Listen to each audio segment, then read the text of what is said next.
아침 6시 50분, 매일 같은 시간에 울리는 알람 소리가 나를 깨웠다. 18년 동안 반복된 일상이다.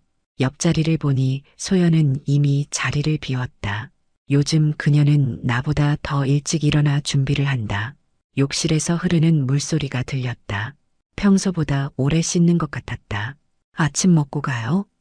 내가 물었다. 소연은 욕실에서 나오며 대답했다. 오늘은 일찍 나가봐야 해. 스터디 전에 준비할 게 있어서. 자기계발 스터디. 아내가 시작한 지 6개월이 지났다. 처음에는 그저 심심해서 시작한 취미 활동이라고 생각했다. 아내의 변화가 나쁘지 않았다. 웃음이 많아졌고 옷차림에도 신경을 쓰기 시작했다. 발랄한 대학생 시절의 소연이 돌아온 것 같았다. 요즘 스터디가 재밌나 봐요? 그럼 내 인생에서 이렇게 몰입할 수 있는 활동은 처음이야. 소연의 얼굴에서 반짝이는 눈빛을 발견했다. 마치 첫 데이트 때 보여주던 그런 표정이었다. 하지만 지금 그 표정은 나를 향한 것이 아니었다. 무언가 다른 존재를 떠올리는 눈빛이었다. 오늘 저녁은 늦을 거예요? 응, 수요일이잖아. 정기 모임 날이니까. 소연은 더 설명하지 않았다. 굳이 설명할 필요가 없었다. 매주 수요일과 토요일은 그녀의 자기계발의 날이었으니까. 처음에는 나도 응원했다. 전업주부로 살아온 아내가 외부 활동을 시작한 것이 반가웠다. 하지만 최근 들어 뭔가 이상했다. 소연은 점점 나와의 대화를 줄이고 있었다. 공유하는 시간도 줄었고 대화의 주제도 한정적이었다. 윤지가 방에서 나왔다. 고등학교 3학년인 딸은 요즘 입시 준비로 늘 피곤해 보였다. 엄마, 오늘도 스터디가? 응, 그래서 아침 일찍 준비하는 거야. 요즘 엄마 완전 다른 사람 같아. 윤지의 말에 소연은 웃음으로 대응했지만 그 웃음 속에 약간의 경직됨이 느껴졌다. 나는 아내의 변화를 긍정적으로 생각하려 했다.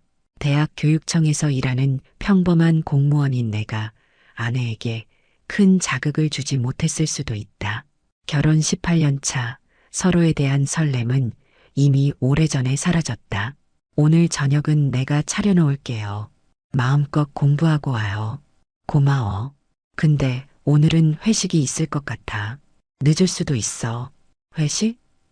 응, 분기별로 한 번씩 하는 모임이야. 오늘이 그날이네. 소연은 현관문을 나서며 가볍게 손을 흔들었다. 이전과는 다른 향수 냄새가 잠시 맴돌다 사라졌다.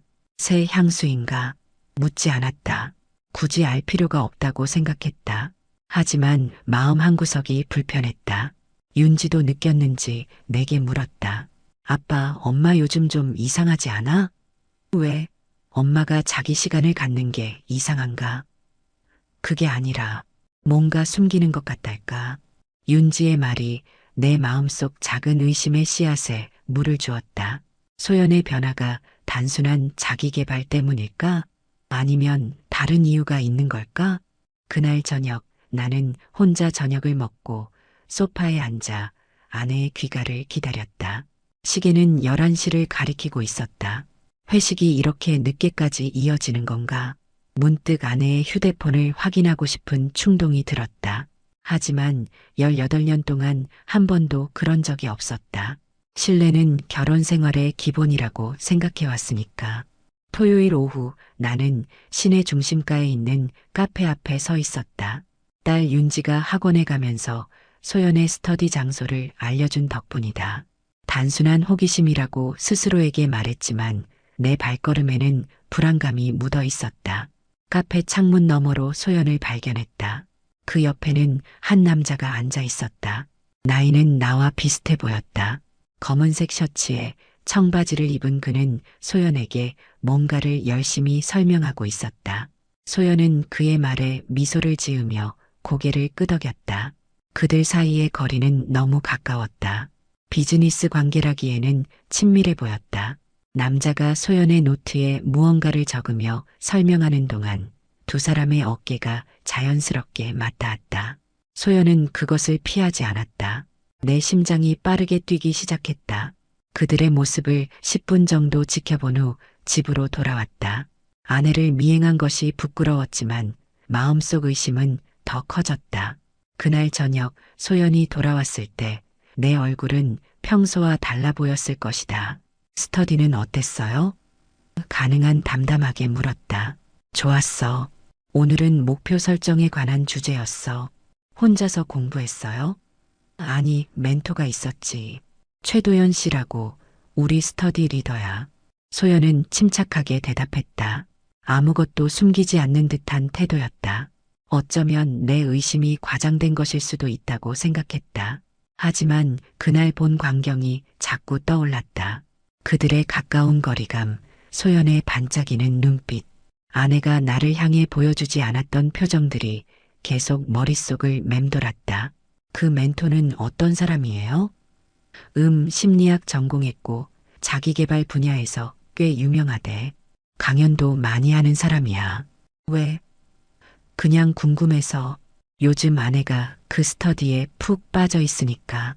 소연의 눈빛이 약간 흔들렸다. 무언가 말하려다 그만둔 듯했다. 나는 더 이상 묻지 않았다. 그날 밤 소연이 잠든 후 나는 조용히 일어나 거실로 나왔다. 소연의 가방이 소파 위에 놓여 있었다. 18년 동안 아내의 물건을 몰래 뒤진 적은 없었다. 하지만 그날은 달랐다. 가방 안에서 작은 다이어리를 발견했다. 브레인업 자기계발 스터디라고 적힌 표지를 열었다. 깔끔한 필체로 날짜와 시간, 그리고 메모들이 적혀 있었다. 대부분은 스터디 내용이었다. 하지만 몇몇 페이지에는 다른 종류의 메모가 있었다. 오늘 도연 씨가 내 생각이 특별하다고 했다. 마음이 따뜻해졌다. 도연 씨와의 커피, 오랜만에 느끼는 설렘. 이게 자기계발인가? 나는 다이어리를 다시 가방에 넣었다. 머릿속이 복잡했다. 아내가 직접적인 불륜을 저지르고 있다는 증거는 없었다. 하지만 감정적인 외도의 시작을 목격하고 있다는 느낌이 들었다. 다음 날 아침 나는 컴퓨터로 브레인업 자기계발 스터디를 검색했다. 공식 웹사이트가 있었다. 최도연이라는 이름의 남자가 웹사이트 메인에 소개되어 있었다. 자아 발견과 성장의 여정을 함께합니다. 라는 문구와 함께 사이트 갤러리에는 스터디 활동 사진들이 올라와 있었다. 여러 장의 사진 속에서 소연을 발견했다. 놀랍게도 모든 사진에서 소연은 도연의 옆에 있었다. 우연일까? 아니면 의도적인 배치일까? 웹사이트에는 회원 가입 신청 버튼이 있었다. 잠시 망설였다. 아내를 의심하는 것은 옳지 않다는 생각이 들었다. 하지만 이미 의심은 내 마음을 잠식하고 있었다. 마우스 커서를 회원 가입 버튼 위에 올리고 클릭했다. 수요일 오후 3시 나는 커뮤니티 센터 앞에 도착했다. 사람들이 하나둘 모이기 시작했다. 대부분은 30대에서 50대 사이의 남녀였다. 처음 보는 얼굴들 속에서 나는 낯설음을 느꼈다. 나를 알아볼 사람이 없다는 안도감과 동시에 이 상황 자체가 비현실적으로 느껴졌다. 6개월 동안 아내가 다녀온 곳, 그리고 그녀가 나에게 말하지 않은 진실을 찾기 위해 온 곳. 강의실에 들어서자 앞쪽에 최도연이 서 있었다.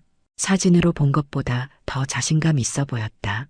키가 크고 말쑥한 외모에 미소가 매력적인 남자였다. 그는 참석자들에게 친절하게 인사하며 한 명씩 맞이하고 있었다. 내 차례가 되었을 때 그는 손을 내밀었다. 처음 뵙겠습니다. 이주혁 씨지요? 환영합니다. 최도연입니다. 네, 반갑습니다. 나는 최대한 자연스럽게 대답했다. 내 이름이 이주혁이 아니라 오진우라는 사실을 숨기며 도연의 얼굴을 가까이서 보니 더 젊어 보였다. 40 초반 정도로 추측됐다. 내 아내가 이 남자와 시간을 보내면서 무슨 생각을 했을지 궁금했다. 오리엔테이션이 시작되었다. 도연은 파워포인트를 이용해 브레인업 스터디의 철학과 목표에 대해 설명했다.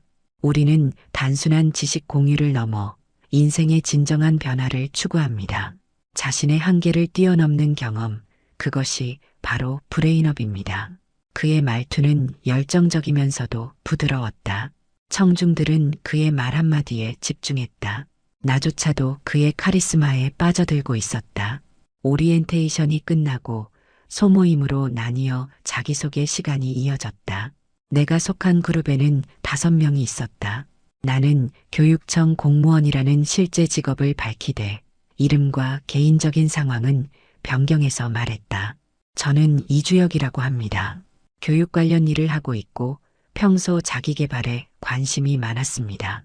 어떻게 하면 더 나은 삶을 살 수 있을지 고민하다가 이곳에 오게 됐습니다. 다른 사람들도 비슷한 동기로 스터디에 참여했다고 말했다. 소모임이 끝나고 전체 모임으로 다시 모였을 때 나는 문이 열리는 소리에 고개를 돌렸다. 소연이 들어오고 있었다. 나는 급히 고개를 숙였다. 다행히 소연은 나를 발견하지 못했다. 그녀는 바로 앞쪽으로 가서 도연의 옆에 자리를 잡았다. 늦어서 죄송해요. 소연이 말했다. 괜찮아요. 이제 막 새 회원 소개를 마쳤어요. 도연이 미소 지으며 대답했다. 그들의 대화는 너무 자연스러웠다. 마치 오랜 지인처럼 편안해 보였다. 도연이 소연에게 무언가를 귓속말로 전했고 소연은 웃으며 고개를 끄덕였다. 그들 사이에 무슨 비밀이 있는 건지 아내가 나에게는 보여주지 않는 모습을 이 남자에게 보여주고 있다는 사실이 가슴을 아프게 했다. 오리엔테이션이 끝난 후 다음 정기 모임 일정과 준비물이 공지되었다. 모임은 여전히 수요일과 토요일, 일주일에 2번이었다.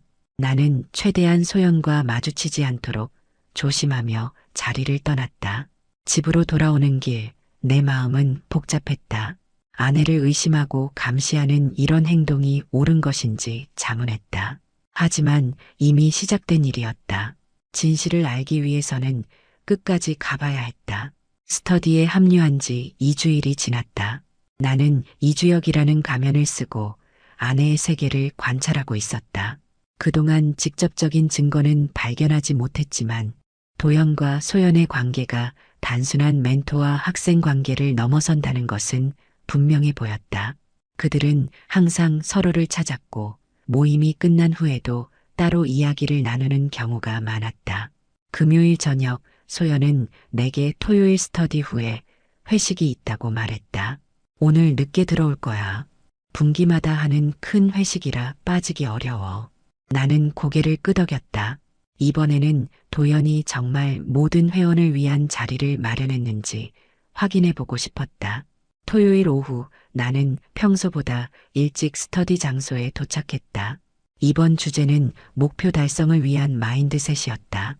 도연은 열정적으로 강의했고 소연은 앞자리에서 집중하고 있었다. 그녀의 노트에는 빼곡하게 메모가 적혀 있었다. 스터디가 끝난 후 도연이 회식 장소를 공지했다. 오늘은 우리 모두 수고했습니다. 이제 근처 식당에서 편안한 시간을 가져볼까요? 참석하시는 분들은 저를 따라오세요. 나를 포함한 15명 정도가 회식에 참석했다. 소연도 물론 그 중에 있었다. 식당에서 우리는 큰 테이블에 둘러앉았다. 나는 최대한 소연과 멀리 앉으려 노력했다. 다행히도 소연은 나를 알아보지 못했다. 술잔이 오가고 대화가 활발해지면서 분위기가 점점 무르익었다. 3시간쯤 지났을 때 사람들이 하나둘 자리를 떠나기 시작했다. 나도 일어나려는 찰나 도연이 소연의 어깨에 손을 올리는 모습이 눈에 들어왔다.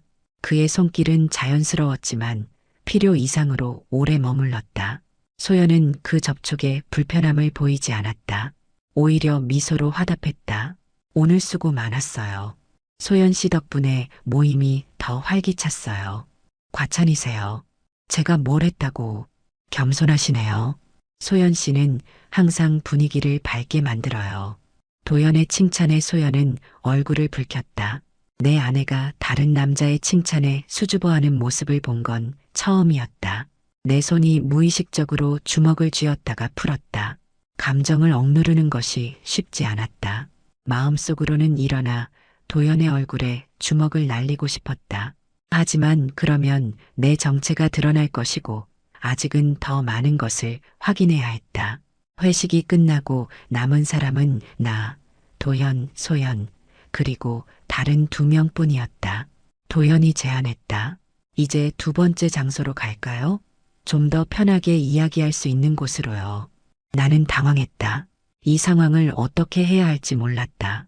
그들을 따라가면 소연에게 들킬 위험이 컸다. 하지만 따라가지 않으면 그들이 무엇을 하는지 알 수 없었다. 잠시 고민하다가 나는 미소를 지으며 말했다. 죄송합니다. 저는 여기까지입니다. 내일 일이 있어서요. 도연은 아쉬운 표정을 지었다. 그러세요? 아쉽네요.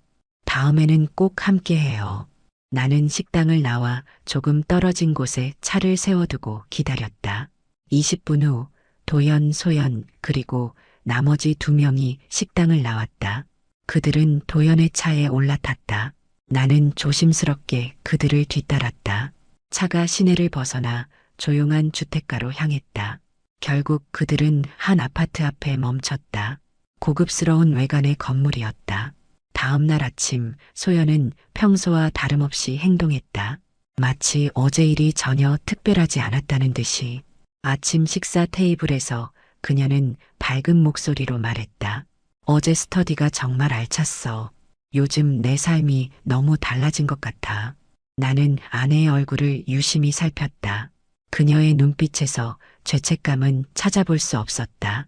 오히려 어떤 설렘과 활기가 느껴졌다. 그것이 더 가슴 아팠다. 아내는 나에게 거짓말을 하고 있지만 그녀의 행복만큼은 진실인 것 같았다. 그래요? 어떤 점이 달라졌어요?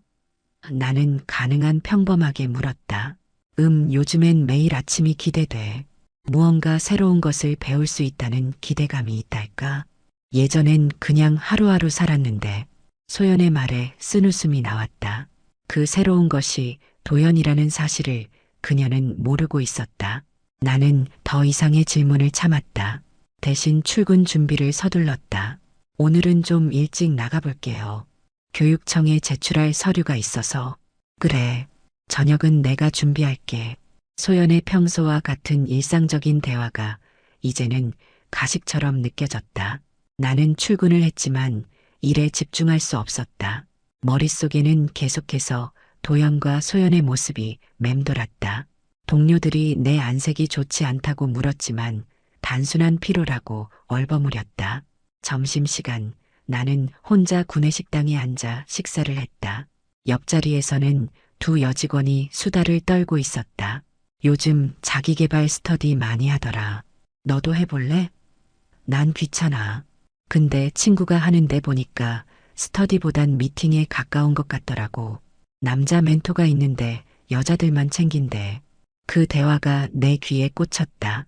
브레인업 같은 자기계발 스터디가 실제로는 다른 목적으로 이용되고 있다는 생각이 강하게 들었다. 사무실로 돌아와 컴퓨터를 켰다. 도연의 이름으로 더 자세히 검색해 보았다. 그의 프로필과 강연 영상들이 여러 개 나왔다. 겉으로 보기에는 전문적인 멘토였다. 하지만 인스타그램 계정을 발견했을 때 뭔가 이상한 점을 느꼈다. 도연의 인스타그램에는 다양한 여성들과 찍은 사진이 많았다. 모두 스터디 회원들이라고 소개되어 있었지만 사진 속 분위기는 단순한 스터디 모임이라기에는 친밀해 보였다. 그리고 그 중에 소연의 모습도 발견했다. 얼굴이 정면으로 나오지는 않았지만 분명 그녀였다. 도연의 팔이 그녀의 어깨를 감싸고 있었다. 그날 저녁 집에 돌아왔을 때 나는 평소보다 더 침묵했다. 소연이 물었다. 오늘 무슨 일 있었어? 기분이 안 좋아 보여. 그냥 피곤해서요. 요즘 업무가 많아서. 그럼 일찍 쉬어. 내일은 수요일이니까 내가 스터디 다녀오고. 수요일. 또 그날이 돌아왔다. 나는 고개를 끄덕였다. 이번에는 스터디에 참석하지 않기로 했다. 대신 다른 계획이 있었다. 소연이 집을 나간 후 나는 차를 몰고 커뮤니티 센터 근처에 주차했다. 그리고 스터디가 끝나는 시간에 맞춰 기다렸다. 예상대로 사람들이 하나둘 나오기 시작했다. 그 중에 소연과 도연이 나란히 걸어 나왔다. 그들은 다른 회원들과 작별 인사를 나눈 후 도연의 차로 향했다. 나는 그들을 조심스럽게 뒤따랐다. 이번에도 그들은 도연의 아파트로 향했다. 가슴이 무너져 내리는 듯했다. 이제는 더 이상의 증거가 필요 없어 보였다. 하지만 확실한 증거를 원했다. 소연이 나오기를 기다리며 차 안에서 90분을 보냈다. 마침내 소연이 아파트에서 나오는 모습이 보였다. 도연은 그녀와 함께 나와 작별 인사를 나누었다. 그리고 뺨에 가볍게 키스하는 모습이 선명하게 보였다. 그 순간 나는 핸드폰을 꺼내 사진을 찍었다. 떨리는 손으로 셔터를 눌렀다. 화질은 좋지 않았지만 둘의 모습은 충분히 식별 가능했다. 소연은 택시를 타고 떠났고 나는 집으로 돌아갔다. 그날 밤 나는 소연을 기다리며 침대에 누워 있었다. 소연이 돌아와 조용히 샤워를 하고 침대에 누웠을 때 나는 아무 말도 하지 않았다. 다음 날부터 나는 스터디에서 얻은 정보와 사진들을 모으기 시작했다. 도연의 과거 행적, 그의 스터디에서 있었던 다른 의심스러운 관계들, 소연과의 만남 시간표, 그리고 직접 찍은 사진들까지 마치 형사처럼 모든 증거를 수집했다. 이 모든 것을 폭로할 날을 기다리고 있었다. 그러던 중 스터디 단체 채팅방에 메시지가 왔다. 연말 파티 안내 한 해를 마무리하는 특별한 자리에 여러분을 초대합니다. 일시 12월 21일 저녁 7시. 장소 힐튼 호텔 연회장. 마지막 모임이 될 것이라는 생각이 들었다. 모든 것을 끝낼 적절한 시간이었다. 12월 21일 저녁 6시 30분. 나는 힐튼 호텔 로비에 서 있었다. 정장을 입고 머리도 단정하게 정리했다. 마지막 모임인 만큼 정성을 들였다. 손에는 작은 서류 가방이 들려 있었다. 그 안에는 지난 몇 주 동안 수집한 모든 증거가 정리되어 있었다. 연회장으로 들어서자 이미 많은 사람들이 와 있었다. 테이블마다 꽃과 촛불이 장식되어 있었고 샴페인 잔이 준비되어 있었다. 평소 스터디 모임과는 완전히 다른 분위기였다. 마치 결혼식 피로연처럼 화려했다. 나는 구석에 있는 테이블을 선택해 앉았다. 여기서 모든 상황을 지켜볼 수 있었다. 시간이 흐르면서 회원들이 하나둘 자리를 채워갔다. 모두 평소보다 더 정장을 차려입고 있었다. 마치 특별한 날을 기념하는 듯했다. 7시 정각 도연이 등장했다. 검은색 정장을 입은 그는 평소보다 더 빛나 보였다. 그리고 그 뒤를 따라 소연이 들어왔다. 붉은색 원피스를 입은 소연은 전에 본 적 없는 화려함으로 빛나고 있었다. 도연이 마이크를 잡고 인사를 건넸다. 안녕하세요. 브레인업 가족 여러분. 오늘은 특별한 날입니다. 한 해 동안 함께 성장하고 발전한 우리의 여정을 축하하는 자리입니다. 모두가 박수를 쳤다. 도연의 눈빛이 소연에게 향했다. 그녀도 미소로 화답했다. 나는 손을 꽉 쥐었다. 아직은 때가 아니었다. 조금 더 기다려야 했다. 식사가 시작되었다. 나는 최대한 자연스럽게 행동하려고 노력했다. 다른 회원들과 가벼운 대화를 나누면서도 계속해서 도연과 소연을 관찰했다. 그들은 같은 테이블에 앉아 있었다. 가끔 서로 속삭이고 웃는 모습이 보였다. 그럴 때마다 내 가슴은 무너져 내렸다. 18년 동안 쌓아온 신뢰가 무너지는 소리가 들리는 것 같았다. 식사가 끝나고 도연이 다시 마이크를 잡았다. 이제 올해의 브레인업 회원을 발표하겠습니다. 가장 열정적으로 참여하고 성장한 회원에게 드리는 상입니다. 모두가 호기심 어린 눈으로 바라보았다. 도연이 봉투를 열고 이름을 읽었다. 이소연님 축하드립니다. 소연은 놀란 듯 눈을 크게 뜨고 앞으로 나갔다. 도연은 그녀에게 꽃다발과 상패를 건넸다. 그리고 카메라를 향해 포즈를 취했다. 그들의 모습은 너무나 완벽해 보였다. 마치 오랜 연인처럼. 소연이 소감을 말했다. 정말 감사합니다. 브레인업에 들어온 건 제 인생의 전환점이 되었어요. 여기서 만난 모든 분들, 특히 도연 멘토님께 감사드립니다. 덕분에 제 삶이 달라졌어요. 박수 소리가 연회장을 가득 채웠다. 나는 천천히 자리에서 일어났다. 이제 때가 됐다고 생각했다. 서류 가방을 들고 앞으로 걸어갔다. 도연과 소연이 내 모습을 보고 얼어붙었다. 소연의 얼굴이 창백해졌다. 그녀는 지금까지 내가 이곳에 참석하고 있었다는 사실을 모르고 있었다. 축하해요, 소연 씨. 내가 말했다. 모두의 시선이 나에게 향했다. 도연이 당황한 듯 물었다. 이주혁 씨? 무슨 일이신가요? 제 진짜 이름은 오진우입니다. 그리고 저는 소연 씨의 남편이에요. 연회장에 정적이 흘렀다. 소연은 꽃다발을 떨어뜨렸다. 그녀의 눈에서 공포가 읽혔다. 도연도 당황한 기색이 역력했다. 그는 억지로 미소를 지으며 말했다. 오, 이런. 소연 씨의 남편분이셨군요. 반갑습니다. 하지만 이런 식으로 자기계발이란 이름으로 누가 누구를 성장시킨 걸까요? 내가 물었다. 떨리는 손으로 서류 가방을 열었다. 그 안에는 지난 몇 주 동안 수집한 모든 증거들이 있었다. 도연의 과거 행적, 소연과의 만남 시간표, 그리고 직접 찍은 사진들까지. 지난 몇 주 동안 저는 여러분의 자기계발이 어떤 것인지 지켜봤습니다. 멘토와 학생의 관계라고요? 아니면 불륜이라고 해야 할까요? 소연이 앞으로 나섰다. 진우, 진정해요. 이건 오해예요. 오해라고요? 그럼 이 사진들도 오해인가요? 내가 사진들을 테이블 위에 펼쳤다. 도연의 아파트 앞에서 키스하는 모습, 도연의 차에 함께 타는 모습, 둘이 함께 카페에 앉아 있는 모습. 이게 무슨... 도연이 말을 잇지 못했다.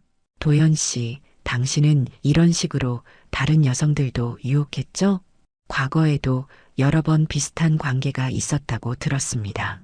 연회장의 분위기가 순식간에 차가워졌다. 다른 회원들이 하나둘 자리를 떠나기 시작했다. 누구도 이런 상황에 휘말리고 싶지 않았을 것이다. 소연은 울음을 참으며 내게 다가왔다. 집에 가서 얘기해요. 여기서 이러지 말고 지금 얘기하세요. 모두가 있는 자리에서요. 자기계발의 진실을 말해보세요. 도연이 끼어들었다. 오해입니다. 진우 씨. 우리는 단지 멘토와 학생 관계일 뿐입니다. 감정적으로 가까워진 건 사실이지만 감정적으로 가까워졌다고요? 저는 증거를 봤어요. 매주 수요일과 토요일 스터디가 끝난 후 당신 아파트에 들어가서 밤늦게 나오는 제 아내의 모습을요. 소연의 얼굴이 하얗게 변했다. 그녀는 말을 잇지 못했다. 도연도 더 이상 변명하지 않았다. 진실은 이미 드러났다. 연회장은 거의 비어가고 있었다. 남은 건 나, 소연, 도연, 그리고 몇몇 호기심 많은 회원들 뿐이었다. 소연은 그 자리에서 한동안 말을 잇지 못했다. 마침내 그녀의 입에서 말이 나왔다. 진우, 이렇게 될 줄은 몰랐어요. 나는 그저 뭐요? 당신 인생이 지루해서요? 18년 된 결혼 생활이 너무 무미건조해서요? 나의 목소리가 떨렸다. 분노와 상처가 뒤섞인 감정이 가슴을 채웠다. 소연은 고개를 떨구었다. 도연은 자리를 피하려는 듯 뒤로 물러섰다. 그때 연회장 문이 열리고 윤지가 들어왔다. 나는 그녀에게 미리 연락해 이곳에 오라고 했다. 딸이 모든 진실을 알아야 한다고 생각했다. 윤지는 당황한 표정으로 우리를 바라보았다. 아빠, 엄마, 무슨 일이에요? 소연의 얼굴이 더욱 창백해졌다. 그녀는 윤지를 보고 말문이 막힌 듯했다. 도연도 불편한 기색이 역력했다. 나는 윤지에게 다가가 그녀의 손을 잡았다. 윤지야, 미안하지만 너에게 진실을 알려줘야 할 것 같아. 엄마가 지난 6개월 동안 이 사람과 관계를 가졌어. 윤지의 눈이 커졌다. 그녀는 믿을 수 없다는 듯이 엄마를 바라보았다. 엄마, 이게 사실이에요? 소연은 대답하지 못했다. 그녀의 침묵이 모든 것을 말해주고 있었다. 윤지의 눈에서 눈물이 흘러내렸다. 그녀는 뒤로 물러나며 고개를 저었다. 어떻게 이럴 수 있어요? 우리는 소연이 앞으로 나섰다. 윤지야, 내가 설명할게. 이건 설명할 게 뭐가 있어요? 모든 게 다 보이잖아요. 윤지가 소리쳤다. 그녀는 돌아서서 연회장을 뛰쳐나갔다.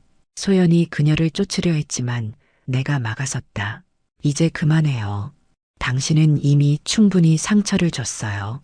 소연의 눈에서 눈물이 흘러내렸다. 그녀는 절망적인 표정으로 나를 바라보았다. 진우, 내가 정말 미안해요. 하지만 이건 단순한 실수였어요. 나는 혼란스러웠고 도연은 내게 새로운 세계를 보여줬어. 하지만 난 여전히 당신과 우리 가정을 소중하게 생각해요. 이제 와서 그런 말이 무슨 소용이 있겠어요? 당신은 선택했어요. 자기계발이라는 이름으로 새로운 삶을 선택한 거예요. 이혼 절차는 생각보다 빠르게 진행됐다. 소연은 별다른 재산 분할을 요구하지 않았다. 그녀의 죄책감 때문인지 아니면 새로운 시작을 원했기 때문인지는 알 수 없었다. 윤지는 나와 함께 살기로 했다. 대학에 합격한 그녀는 이제 새로운 시작을 앞두고 있었다. 아파트는 이전보다 조용해졌다. 소연의 물건들이 사라진 자리에는 허전함만 남았다. 처음에는 그 공허함이 견디기 힘들었다. 18년 동안 함께한 사람이 없는 삶은 낯설고 두려웠다. 하지만 시간이 지나면서 서서히 적응해 갔다. 도연의 스터디는 문을 닫았다고 들었다. 내 폭로 이후 많은 회원들이 탈퇴했고 새로운 회원도 들어오지 않았다. 소연과 도연이 여전히 만나고 있는지는 알 수 없었다. 그것은 이제 내 삶과 상관없는 일이었다. 어느 날 윤지가 제안했다. 아빠, 우리도 뭔가 배워볼까요? 진짜 자기계발 말이에요. 그녀의 제안에 웃음이 나왔다. 아이러니했지만 그것은 좋은 생각이었다. 우리는 지역 도서관에서 운영하는 독서 모임에 가입했다. 매주 토요일 우리는 함께 책을 읽고 토론했다. 진정한 의미의 자기계발이었다. 독서 모임에서 나는 다양한 사람들을 만났다. 각자의 사연과 지혜를 가진 사람들. 그 중에는 이혼한 지 10년이 된 정현 씨도 있었다. 그는 내게 조언을 해주었다.